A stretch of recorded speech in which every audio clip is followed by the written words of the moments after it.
আপনি হয়তো চাকরি পাচ্ছেন না, মনটা খুব খারাপ, কিন্তু আমি বলি ধৈর্য হারাবেন না।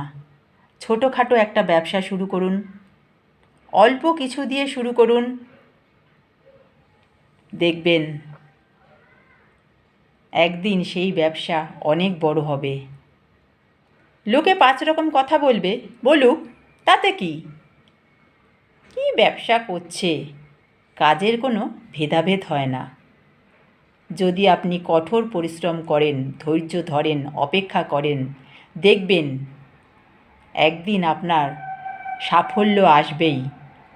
কিন্তু ভেঙে পড়বেন না, অন্য লোকের কথায় কান দেবেন না।